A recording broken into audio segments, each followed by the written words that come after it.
We all love niche micro-genres. There is nothing better than finding an album with a distinct sound, going down the rabbit hole and finding more releases and scenes centered around a particular sonic quality. Today we're focusing on Mineral Ambient and its sound design principles. Mineral Ambient's signature sound relies on organic textures, hypnotic loop-based compositions, airy granular soundscapes, and dub-inspired sound design. It's not overly technical at its core. The atmosphere and the emotional impact always comes first. The Mineral Ambient name stems from West Mineral Limited, a label run by URKOS, releasing albums from some of the most prominent names in the scene. Here are some of the albums that I feel perfectly convey the essence of the sound. All is Foam, URKOS for those of you who have never, and also those who have. Bliss compilation from Free Excel, which laid the groundwork for further sound exploration of this scene. Picnic's self-titled release. Mutate's Let Me Put Myself Together, and Ben Bondi's Camo. The sound and the aesthetic of this movement is a logical continuation of the glitch, down-tempo, dub techno and IDM era, following the principles of artists such as Oval, Shuttle 358 and Yanni Jelinek, pushing it further and putting the emphasis in atmosphere, texture, and the emotional impact of the sound. Mineral Ambient is not background music. Despite being mostly loop-based, it demands attention. The intricate sound design, often in the background, is constantly evolving, new textures slowly drifting in and out of the stereo field. The compositions seem collage-like, with the watery synths blending into each other, pads merging with the background textures, and dub bass tones emerging from layers upon layers of sound. With that in mind, let's jump right into FL Studio and start working. Let's lay the foundations of the track with a pad. First, load up Free X Oscillator. We want the smooth, slightly detuned sound. One sine wave and one triangle wave set an octave apart. Add quite a bit of attack and jump into piano roll. I've got a very simple A-sharp minor chord progression here.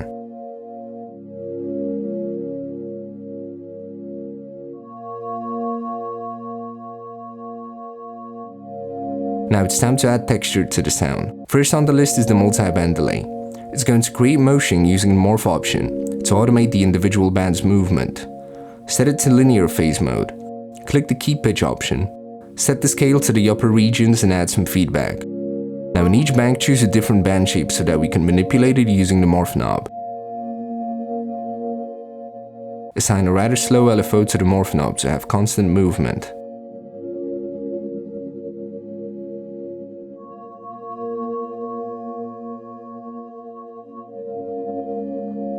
The next part is adding some unpredictiveness to the pad. Load up Transporter or any granular plugin you like. We want the minimum length of loop A set to 2, A to B ratio to 1, sensitivity all the way up to detect all the transients, some reverse and shift. I will turn the dry level down a bit so that the loops shine through a bit more.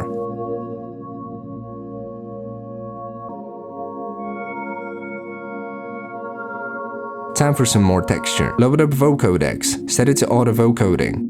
Turn the wet signal all the way up and set the draft mode off to have a smoother sound. Now what we want to do is to add more bands and automate the modulator pitch shift value, so that it sounds as if it was floating. It also produces these beautiful watery artifacts along the way, which adds some character. Before we start automating, go back to the mixer and set the vocoder mix level to around 30%. We don't want it to overpower the sound. Now let's open up the automation clip and adjust the speed. I prefer the pitch modulation to be on the slower side, but it's all up to your preferences. Next on the list is the delay. We're adding it further down the chain so that the sound goes through all the effects, which add character before we turn it into a wall of sound. Nothing fancy. Keep pitch on, some feedback, adjust the time, and lower the wet signal. Some stereo widening with spreader. And I'm closing the chain with Windows Galactic, but any long spacey reverb will be fine. Set the dry wet signal to around 30% and add some brightness. Now we have this beautiful lush pad which is constantly moving. Open up Edison and let the recording run for a while so that we have lots of material to work with later on. Let's move on to the lead. I'm using a Citrus Chorus EP1 preset. I'll add a short lead that complements the pad.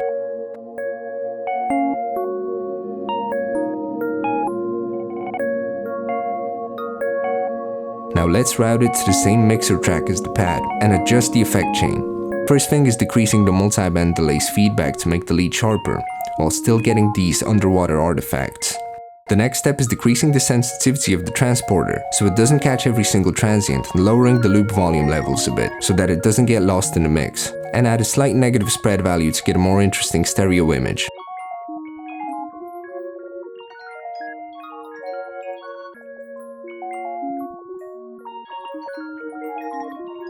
The vocodec stays the same, pretty happy with how it sounds. I'll get rid of the delay, keep spreader, and lower the reverb mix level a bit. At the same time again, record long stretches of sound. Let's stretch it and see what it sounds like together.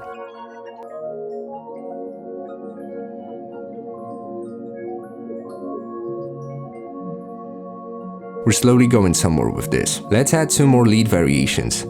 Very minimal.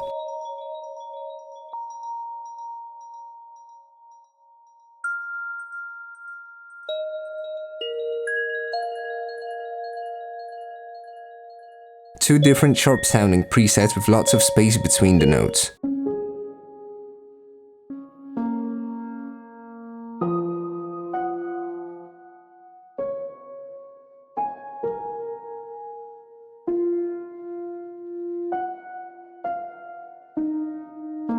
Now run them through the exact same chain as before and record it in Edison. The last tonal element we need is a bass. A 3x oscillator sound will do just fine. 1 oscillator, 2 octaves down. No attack on the envelope. Transient processing for more sharpness and a magnified to distort it a bit.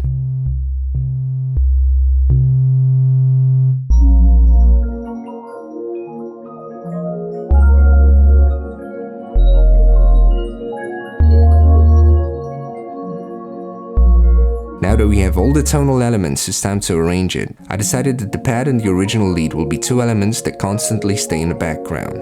I'll fade either of them in and out in key moments to give the composition some room to breathe.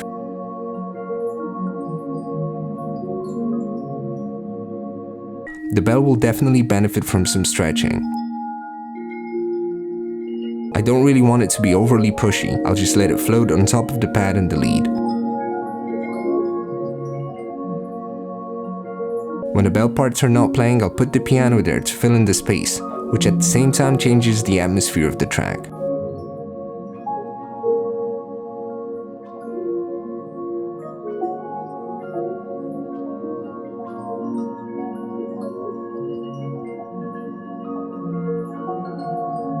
The bass will only come once in a while, disrupting the flow of the arrangement, focusing the attention on it for a brief amount of time.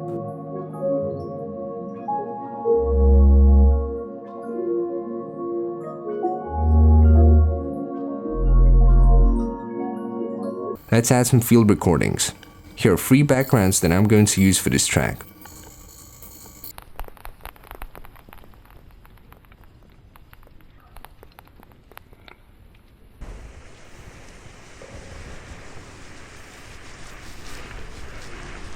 Cut up the field recordings and use them as not only background texture, but also as a way to support the tonal elements and tell a story.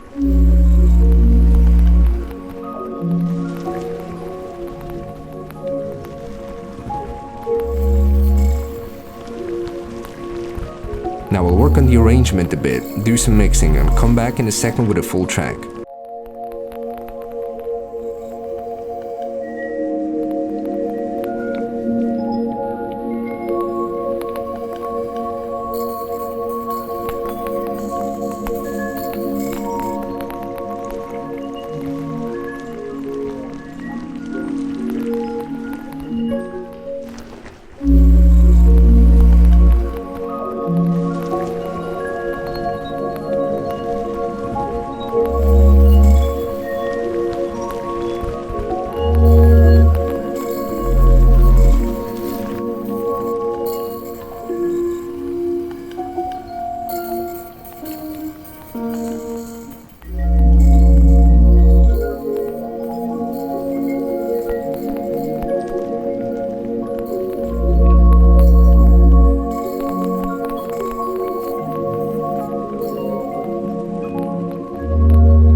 And that's it for this video. Hope you guys enjoyed it, and I'll see you in a bit.